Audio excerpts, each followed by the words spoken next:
Good morning, dear student. Welcome to the Way of Solution number 1 study channel of West Bengal.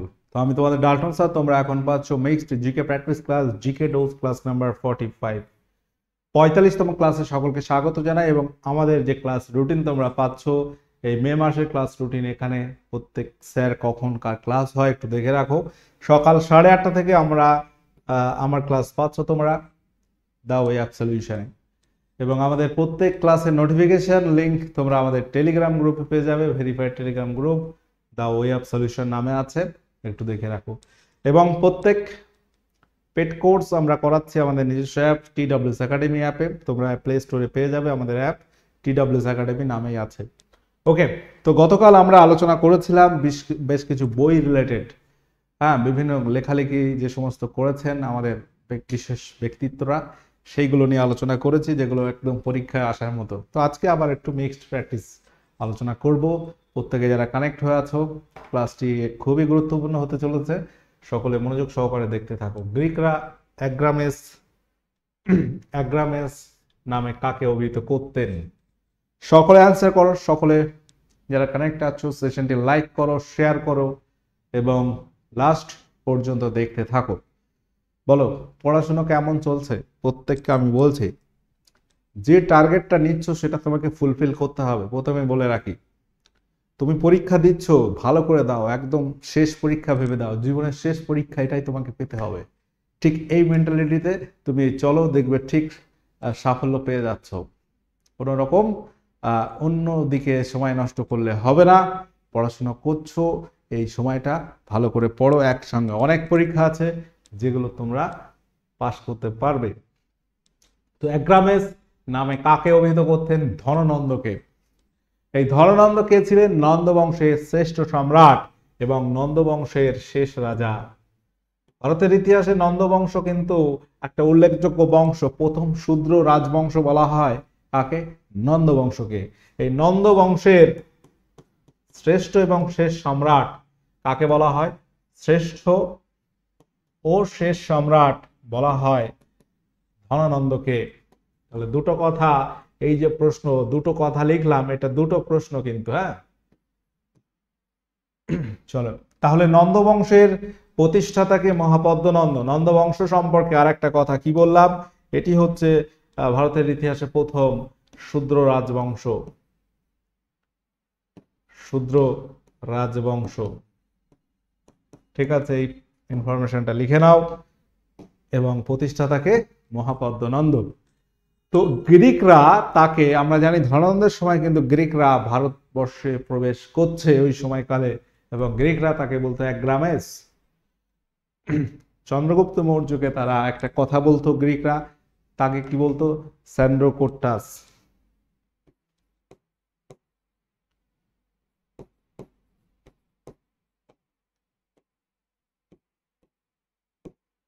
এই নামে অভিহিত করত। ওকে, তাহলে চন্দ্রগুপ্ত মৌর্য আমরা জানি এই ধননন্দকে হারিয়ে দিচ্ছে যুদ্ধে এবং নতুন একটা সাম্রাজ্যের প্রতিষ্ঠা করছে ভারতের ইতিহাসে, যেটা আমরা মৌর্য সাম্রাজ্য বলে থাকি। তাহলে মৌর্য সাম্রাজ্যের প্রতিষ্ঠাতা আমরা প্রত্যেকে জানি চন্দ্রগুপ্ত মৌর্য। চলো, পরবর্তী প্রশ্ন হচ্ছে দ্বাদশ অঙ্গ এটি কোন ভাষায় রচিত হয়? দ্বাদশ অঙ্গ এটা আবার কি বলতে পারবে? দ্বাদশ অঙ্গ হচ্ছে জৈনদের একটা ধর্মগ্রন্থ, জৈন ধর্মগ্রন্থ। 12টি আর কি অঙ্গের সমাহার। অঙ্গ মানে একটা একটা খণ্ড। দ্বাদশ অঙ্গ জৈন ধর্মগ্রন্থ আমরা বলতে পারি। এটি হচ্ছে জৈন ধর্মগ্রন্থ। দ্বাদশ অঙ্গ যেটি রচিত হয়েছিল প্রাকৃত ভাষায়। কোন ভাষায়? প্রাকৃত ভাষায়। খুব ইম্পর্টেন্ট কোশ্চেন কিন্তু, এটা মনে রাখবে। এবং আর একটা প্রশ্ন একই সঙ্গে আমি বলে রাখছি, সেটা তোমরা অবশ্যই জানো, সেটা হচ্ছে ত্রিপিটক। এই ত্রিপিটক এটি কোন ভাষায় রচিত? ত্রিপিটক এটি কোন ভাষায় রচিত? পরীক্ষায় বহুবার এসেছে। এবং ত্রিপিটক এটি হচ্ছে বৌদ্ধ ধর্মগ্রন্থ, এটি পালি ভাষায় রচিত। এটি কোন ভাষায় রচিত? এটি হচ্ছে পালি ভাষায় রচিত। তাহলে এই প্রশ্নগুলো কিন্তু পরীক্ষায় আসে। এটি পালি ভাষায় রচিত। তোমরা কি জানো এই যে ত্রিপিটক কোন বৌদ্ধ সম্মেলনে কমপ্লিট হয়েছিল? বলতে পারবে? আমরা জানি ত্রিপিটক মানে তিনটি পিটক, বিনয় পিটক, সত্য পিটক, অভিধর্ম পিটক, এই তিনটি পিটক মিলে ত্রিপিটক।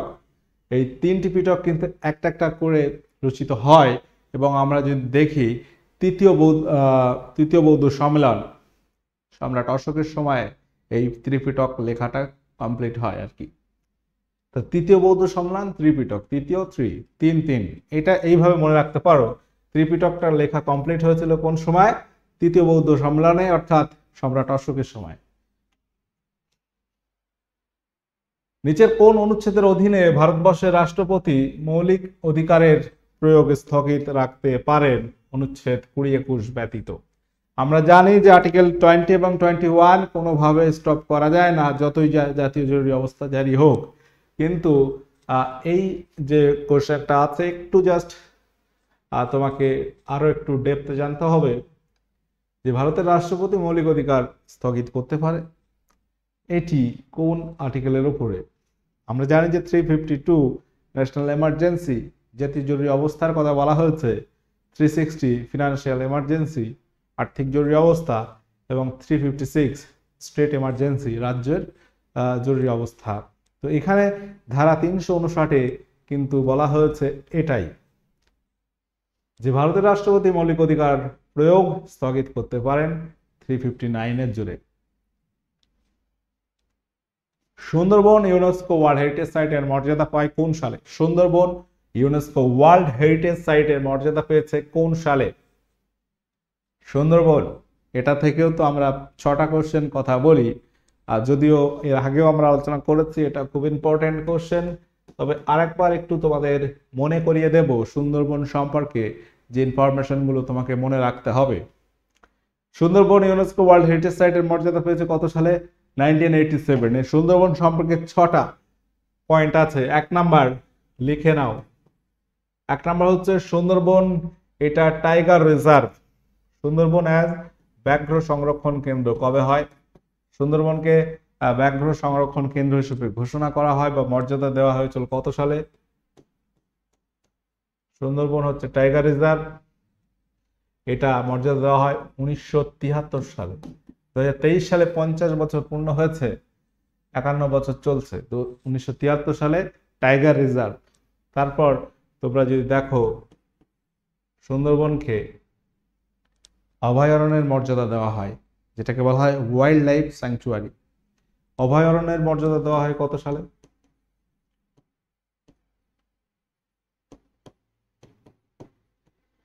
অভয়ারণ্যের মর্যাদা দেওয়া হয় কত সালে?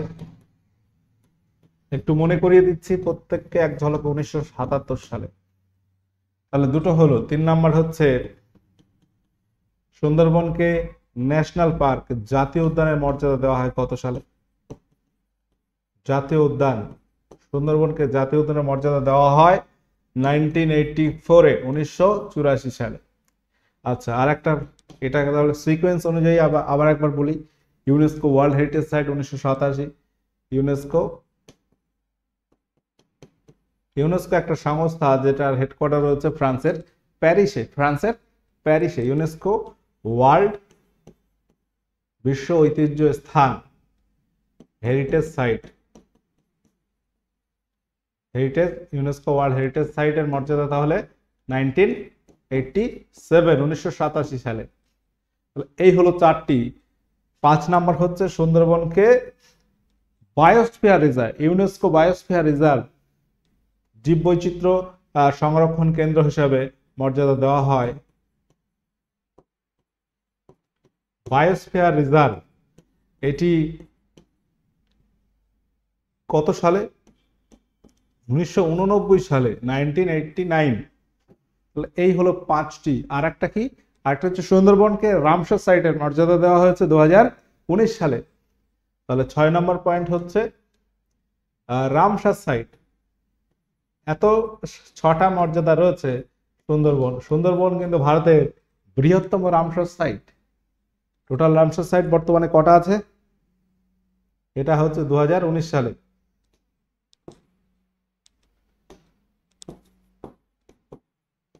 এই হচ্ছে 6টা পয়েন্ট। প্রত্যেকে যারা কানেক্ট আছো একটু লিখে নাও।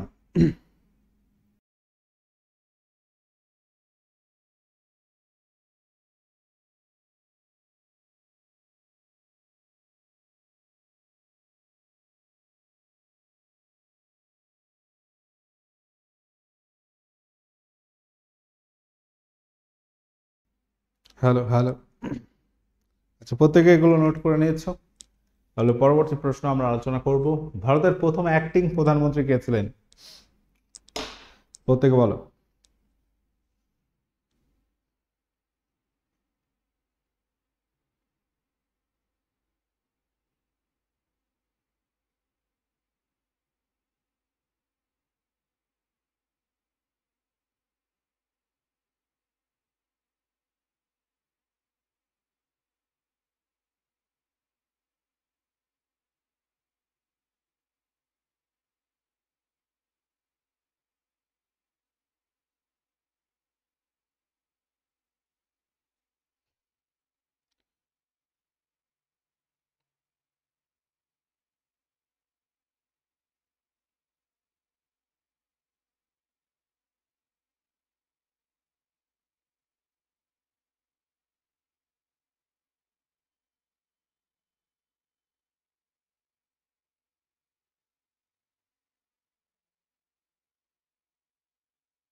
তো এখানে প্রশ্নটি খুব ইম্পর্ট্যান্ট কিন্তু, অ্যাক্টিং প্রাইম মিনিস্টার বলতে কি বোঝায়?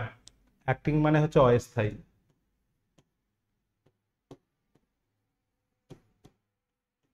অল্প কিছুদিনের জন্য ছিলেন। কি হবে সঠিক উত্তর? হবে গুলজারিলাল নন্দ।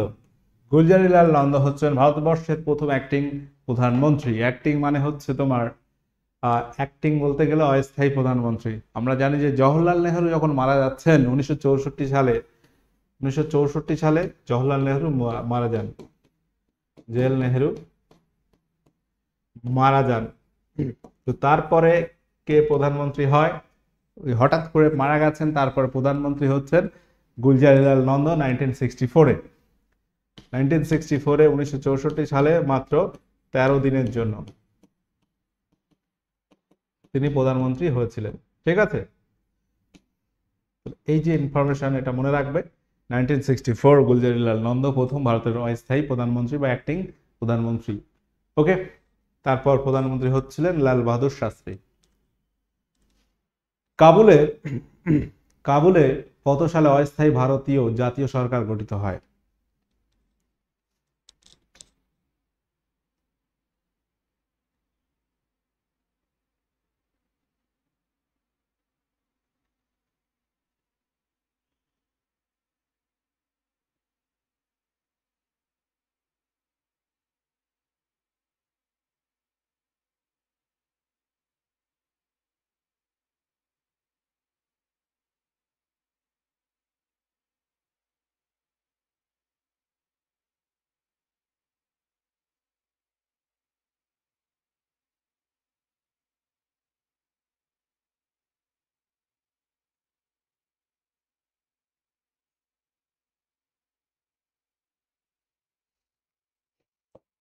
তো কাবুল, একটা সময় আমরা যদি দেখি কাবুলটা বর্তমান কোথায় পড়ছে?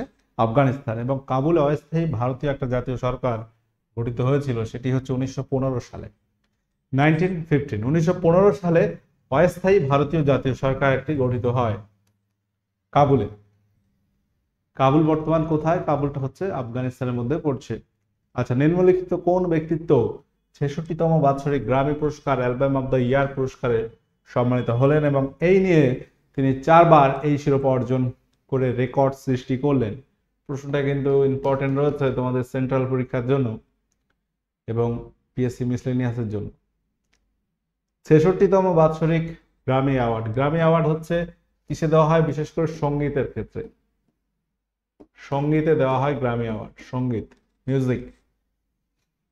তো এটি দেওয়া হয় ইউএসএ থেকে। ইউএসএ থেকে দেওয়া হয় এই পুরস্কার এবং এটি নিয়ে এই 4বার পুরস্কারটি জিতেছেন টেলর সুইফট। অপশন এ সঠিক উত্তর হয়ে যাবে। প্রশ্নটা একটু লিখে রাখো, মনে রাখতে হবে, পরীক্ষায় আসতে পারে। বাস্তব গ্যাসগুলি আদর্শ গ্যাসের ন্যায় আচরণ করবে যখন, কখন হবে? কোত্থেকে বলো। বাস্তব গ্যাসগুলি আদর্শ গ্যাসের ন্যায় আচরণ করে কখন? সকলে সেশনটি লাইক করো, শেয়ার করো। বাস্তব গ্যাস আমরা কোন গ্যাসগুলো বলবো? বাস্তব গ্যাস হচ্ছে যেগুলো বাস্তবে আছে, carbon dioxide, hydrogen, oxygen, nitrogen, এই সমস্ত গ্যাস বাস্তব গ্যাস। আইডিয়াল গ্যাস এরা কারা? রিয়েল গ্যাস এবং আইডিয়াল গ্যাসের ডিফারেন্স কি, পার্থক্য কি? দেখো, আদর্শ গ্যাস হচ্ছে কি, এরা হচ্ছে চার্লস ও বয়েলের সূত্র মেনে চলে। চার্লস ও বয়েলের সূত্র মেনে চলে।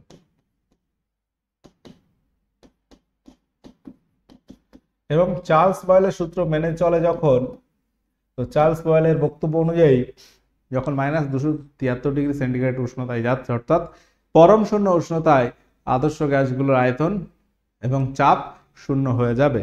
তো এটা হচ্ছে তাদের সূত্র, এবং এই সূত্র মেনে চলে যারা, তাদেরকে বলা হয় আদর্শ গ্যাস। বাস্তবে দেখা যায় যে এই আদর্শ গ্যাস একটা কনসেপ্ট মাত্র, এটার অস্তিত্ব সেইভাবে নেই, অস্তিত্বহীন বলা হয়। অর্থাৎ বাস্তব যে গ্যাসগুলো আমরা পাচ্ছি সেগুলো অতটা মানে কম উষ্ণতায় যাওয়ার আগেই হয়তো তরল হয়ে যাচ্ছে, তরল হয়ে যায় বা কঠিন হয়ে যেতে পারে। তো সেই রকম গ্যাস আমরা পাই না। কিন্তু কিছু কন্ডিশন আছে যেখানে বাস্তব গ্যাসগুলো আদর্শ গ্যাসে না আচরণ করবে। সেটা হচ্ছে তাপমাত্রা যখন খুব বেশি হবে এবং চাপ যখন কম হবে। এই দুটো কন্ডিশন বাস্তব গ্যাসগুলো আদর্শ গ্যাসে না আচরণ করতে পারে বা করবে। চলো পরবর্তী প্রশ্ন। সালফিউরিক অ্যাসিড হলো একক্ষারীয়, দ্বিক্ষারীয়, ত্রিক্ষারীয়, চতুক্ষারীয়? বলো কি হবে সঠিক উত্তর। তো অ্যাসিড এবং ক্ষার, একটা উল্লেখযোগ্য চ্যাপ্টার আছে কেমিস্ট্রিতে, রসায়নবিদ্যায়। অ্যাসিড তিনটি ভাগে ভাগ করা যায়, মানে অ্যাসিডিটি অনুযায়ী। ঠিক আছে, একটা হচ্ছে মোনোব্যাসিক, একক্ষারীয়, দ্বিক্ষারীয়, ত্রিক্ষারীয়, চতুক্ষারীয় বলে কিছু হবে না। তো 3 রকম অ্যাসিড হতে পারে। এবার তোমাকে খুঁজে বার করতে হবে এটি কটা ক্ষারীয়, কটা ক্ষার বা হাইড্রোজেন আছে এখানে। সালফিউরিক অ্যাসিডের সংকেত হচ্ছে কি H2SO4। এখানে হাইড্রোজেনের সংখ্যা কটা? হাইড্রোজেন রয়েছে 2টি, তাহলে এটা হবে দ্বিক্ষারীয়। তোমাকে যদি প্রশ্ন করা হয় বলো HCl, হাইড্রোক্লোরিক অ্যাসিড, এটা কত ক্ষারীয়? এটা কিন্তু মোনোবেসিক অ্যাসিড, মোনোবেসিক মানে একক্ষারীয় অ্যাসিড। একক্ষারীয় কেন? এখানে হাইড্রোজেন কটা? একটা। এখানে কটা? দুটো। তো এটা হবে একক্ষারীয়। একটা H3PO4 ফসফরিক অ্যাসিড, এটা আবার ত্রিক্ষারীয় অ্যাসিড, এখানে হাইড্রোজেন কটা? 3টি। তো এই হচ্ছে এক্সাম্পল, মনে রাখবে। তাহলে সালফিউরিক অ্যাসিড হচ্ছে দ্বিক্ষারীয়, কারণ এখানে হাইড্রোজেন কটা? 2টি আছে। তোমরা একদম ছবির মতো পরিষ্কার হয়ে যাবে এগুলো। 100 ডিগ্রি সেন্টিগ্রেড উষ্ণতায় জলে সাধারণ লবণের দ্রবণতা 40 হলে ওই উষ্ণতায় 100 গ্রাম সম্পৃক্ত দ্রবণ তৈরি করতে প্রায় কতটা সাধারণ লবণ প্রয়োজন?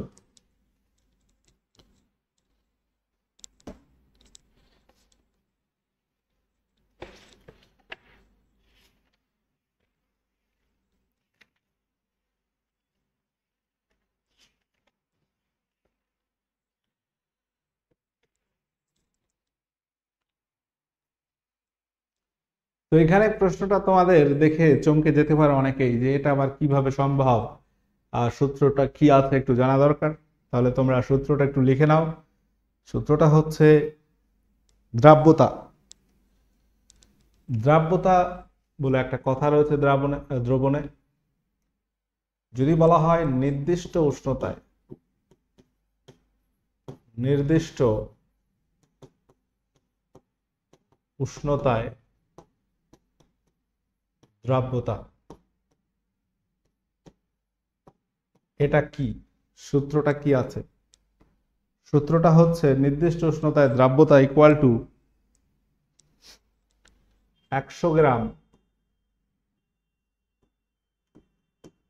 সম্পৃক্ত সম্পৃক্ত দ্রবণে দ্রব্যের ভর।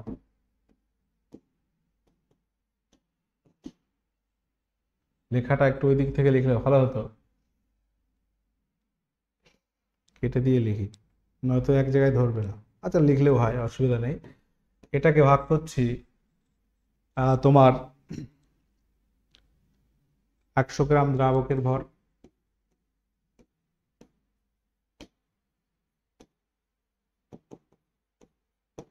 এদের সঙ্গে আমরা গুণ করছি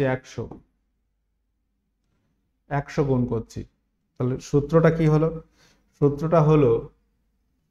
সূত্রটা হলো নির্দিষ্ট উষ্ণতায় দ্রাব্যতাটা আমরা বার করতে গেলে 100 গ্রাম সম্পৃক্ত দ্রবণে দ্রাবের ভর। দ্রাব মানে কি? দেখো, একটা দ্রবণ তৈরি হচ্ছে কি দিয়ে? দ্রবণ তৈরি হচ্ছে দ্রাব প্লাস দ্রাবক দুটো দিয়ে। ধরো শরবত মানে চিনি এবং জল, তাহলে দ্রাব হচ্ছে চিনি আর দ্রাবক হচ্ছে জল। তো এই চিনির একটা দ্রাব্যতা রয়েছে, 100 গ্রাম জলে কত পরিমাণ চিনি দ্রবীভূত হতে পারে, সেটাই হচ্ছে ওই চিনির দ্রবণতা বলা হবে। তাহলে এই চিনিটা কতটা আছে সেটা কিন্তু এখানে আমরা চেক করছি। দেখো, 100 গ্রাম সম্পৃক্ত দ্রবণে দ্রাবের ভর, 100 গ্রামে কতটা দ্রাবক রয়েছে এবং 100 গ্রাম দ্রাবকের ভর না, তার সঙ্গে 100, এটা কিন্তু 100, এটা হচ্ছে 100। আমি এখানে লেখা একটু ওই দিক থেকে লিখলে ভালো হতো। তাহলে এই যে ক্যালকুলেশন অনুযায়ী আমরা যদি বলি, তাহলে 40 গ্রাম তুমি নাও, এর কিন্তু কোনো একক নেই, দ্রবণতা বা দ্রাব্যতার কোনো একক নেই। 40/100 ইন্টু 100, এই 100টা কেন? এই সূত্রের 100, এটাই যে 100 দিয়ে গুণ করছি। তাহলে 100 গ্রাম সম্পৃক্ত দ্রবণ, 100 ডিগ্রি সেন্টিগ্রেড উষ্ণতা হলো, কতটা আছে? 40 রয়েছে। তাহলে 40/100 ইন্টু 100, উত্তর হবে 40। সহজ জিনিস, আন্দাজে করলেও অনেক সময় খেটে যেতে পারে, 40 গ্রাম হয়ে যাবে সঠিক উত্তর। যাই হোক, যতটা বুঝেছো থাক, এটা একটু লিখে নেবে, এই সূত্রটা একটু লিখে নেবে, তুমি বুঝতে পারবে। আচ্ছা, অ্যাসিড একটি কি? অ্যাসিড এবং ক্ষার দুটো কথা আমরা বলি। অ্যাসিড হচ্ছে জলীয় দ্রবণে হাইড্রোজেন প্লাস আয়ন দেবে, H প্লাস আয়ন উৎপন্ন করে। এবং ক্ষার কি? ক্ষার হচ্ছে জলীয় দ্রবণে এটা একটা অ্যাসিডের সংজ্ঞা এবং ক্ষারের সংজ্ঞা বলতে পারো। জলীয় দ্রবণে হাইড্রক্সিল আয়ন দেবে, OH মাইনাস আয়ন উৎপন্ন করে, মনে থাকবে। আচ্ছা, পরবর্তী প্রশ্ন।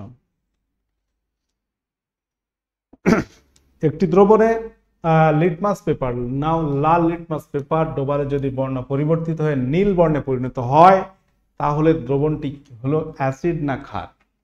লিটমাস পেপার দিয়ে আমরা কোনটি অ্যাসিড কোনটি ক্ষার চিহ্নিত করতে পারি। লিটমাস পেপারকে একটা নির্দেশক বলা হয়। কি বলা হয়? নির্দেশক। অ্যাসিড ক্ষারের নির্দেশক।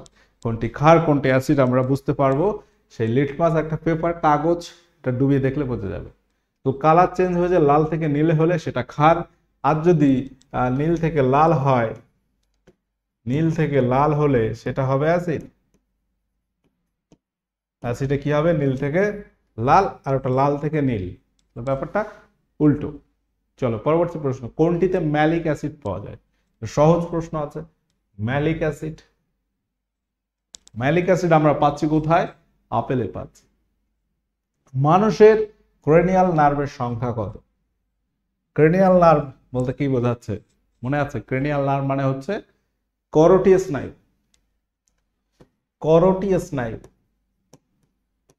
কি স্নায়ু? করোটিয় স্নায়ু। মানুষের যে স্নায়ু আছে সেখানে করোটিয় স্নায়ু কতটা থাকে? করোটিয় স্নায়ু আমরা বলি 12 জোড়া, এক জোড়া করে টোটাল 12 জোড়া করোটিয় স্নায়ু রয়েছে। এবং সুষুম্না স্নায়ু কত রয়েছে? সুষুম্না স্নায়ু আছে 31 জোড়া।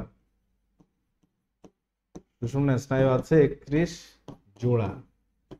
এখানে তোমাকে প্রশ্ন কি করা আছে? ক্রেনিয়াল নার্ভের সংখ্যা কত? 12 জোড়া মানে কটি হবে? ক্রেনিয়াল নার্ভ মানে হচ্ছে করোটিয় স্নায়ু, 12 জোড়া মানে 24টি। টোটাল হচ্ছে সংখ্যায় যদি বলি 24টি হবে। অপশন বি যারা করেছে সঠিক উত্তর হয়ে যাবে। বুঝা গেল? যদি অপশনে 12 জোড়া থাকতো তাহলে 12 জোড়া অ্যান্সার করতে হতো। ওকে, উত্তর কি হবে? তাহলে দুটো জিনিস একসঙ্গে মনে রাখো, 12 জোড়া মানে 24টি। নিম্নের কোনটি দেহের ভারসাম্য নিয়ন্ত্রণ করে? তো আমরা জানি যে মস্তিষ্কের আবার বেশ কিছু ভাগ রয়েছে, তার মধ্যে কোন অংশটি মানুষের দেহের ভারসাম্য নিয়ন্ত্রণ করে? সঠিক উত্তর কি হবে? সঠিক উত্তর এখানে হয়ে যাবে লঘু মস্তিষ্ক, অপশন এ। সঠিক উত্তর হয়ে যাবে লঘু মস্তিষ্ক। আচ্ছা, মস্তিষ্কের কোন অংশের কি কাজ সেটা নিয়ে আমি একটা আলাদা ক্লাসে আলোচনা করে দেব। প্রতিবর্তক ক্রিয়া, প্রতিবর্তক ক্রিয়া নিয়ন্ত্রিত হয় নিম্নের কার দ্বারা? প্রতিবর্তক ক্রিয়া মানে কি? হঠাৎ করে হাই উঠছে, এটা একটা প্রতিবর্তক ক্রিয়া। তুমি হাঁটছো, হাঁটা শিখছো, শিশুদের হাঁটতে শেখা একটা অভ্যাসগত প্রতিবর্তক ক্রিয়া। ওকে, এই যে ব্যাপার অটোমেটিক হচ্ছে, চোখে লাইট পড়লে চোখ বন্ধ হয়ে যাচ্ছে, এটা একটা প্রতিবর্তক ক্রিয়া। ওকে, তো এটি নিয়ন্ত্রিত হয় আমাদের সুষুম্না কাণ্ড দ্বারা, স্পাইনাল কর্ড। এই যে মাঝখানে পিঠে এই যে আমরা শিরদাঁড়া বলি, সুষুম্না কাণ্ড, যে স্পাইনাল কর্ড যেটা বলি, সেটাই হচ্ছে নিয়ন্ত্রণ করে।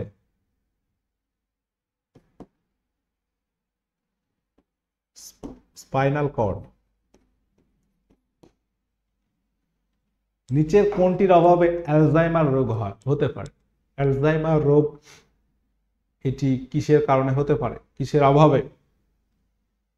অ্যালজাইমার হচ্ছে এমন একটা রোগ, একটা মস্তিষ্কগত রোগ, তোমার মানে সেই সিগনালে অসুবিধা হবে। সিগন্যাল মানে কি? তুমি ঠিকঠাক বুঝতে পারছো না, কেউ ধরো ডাকছে তুমি বুঝতে পারছো না, এই জাতীয় রোগ, যেখানে কি হয় মানুষের দুটো নিউরনের মধ্যে কিছু নিউরো ট্রান্সমিটার থাকে।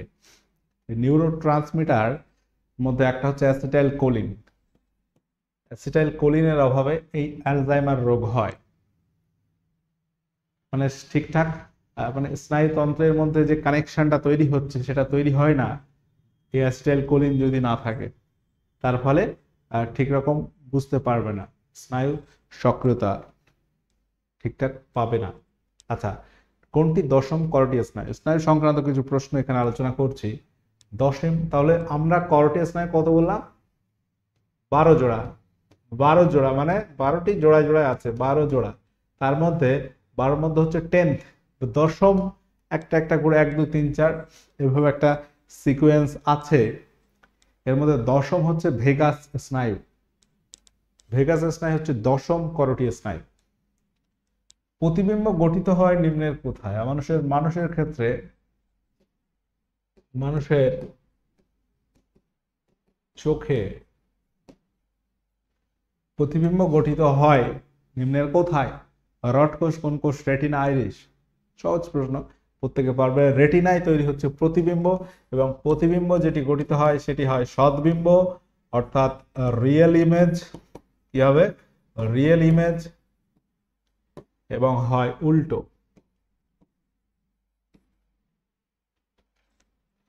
নিচের কোন উৎসেচকটি অশ্রুতে অবস্থিত ব্যাকটেরিয়া ধ্বংস করে? মানুষের চোখে অবস্থিত যে ব্যাকটেরিয়াগুলো ধ্বংস করে একটা উৎসেচক, সেটার নাম কি? খুব ইম্পর্টেন্ট কোশ্চেন আছে। সঠিক উত্তর হয়ে যাবে এখানে লাইসোজাইম। কি হবে উত্তর? লাইসোজাইম। অপশন সি যারা করেছো সঠিক উত্তর আছে। আচ্ছা, প্রত্যেকে তোমরা দেখে রাখো আমাদের বর্তমান কি কি ব্যাচ আমাদের চলছে। রেলের ব্যাচ চলছে, এসএসসি ফাউন্ডেশন এই মাত্র শুরু হয়েছে মে মাসের শুরুতেই। যারা নিতে ইচ্ছুক দ্রুত নিয়ে নাও। এবং আমাদের ফাউন্ডেশন ডব্লিউবিপি আছে, এনএম, জিএনএম, প্রচেষ্টা, প্রয়াস, এই সমস্ত ব্যাচগুলো অ্যাভেলেবেল রয়েছে। যদি কেউ যে পরীক্ষা দেবে সেটা তোমরা নিতে পারো। সমস্ত রকম ফেসিলিটি, একটা কমপ্লিট প্রিপারেশন তোমরা পাবে এই ব্যাচগুলোতে। ওকে, ফ্লোরা কি বলতে পারবে? ফ্লোরা হচ্ছে বাস্তুতন্ত্র অন্তর্গত সমস্ত উদ্ভিদ গোষ্ঠীকে বলা হয় ফ্লোরা। প্রাণী গোষ্ঠীকে কি বলা হয়? ফনা। এটা তোমাদের হোমওয়ার্ক থাকবে। বাস্তুতন্ত্র শব্দটি প্রথম কে ব্যবহার করেন? তো 22 কোশ্চেনের মধ্যে তোমার স্কোর কত হলো? 22 এখানে লেখা হয়েছে, বাট আলোচনা অনেক অনেক প্রশ্ন করা হয়েছে। যারা কানেক্ট আছো অবশ্যই জানিয়ে দেবে আজকে তোমাদের কটা অ্যান্সার করতে পারলে। ওকে, সকলে ভালো থাকো, সুস্থ থাকো। সেশনটি ভালো লাগলে লাইক শেয়ার করবে, কোনো প্রশ্ন থাকলে কমেন্ট করে জানাবে। ওকে, এখানে আজকের ক্লাস এন্ড করলাম। টাটা, বাই।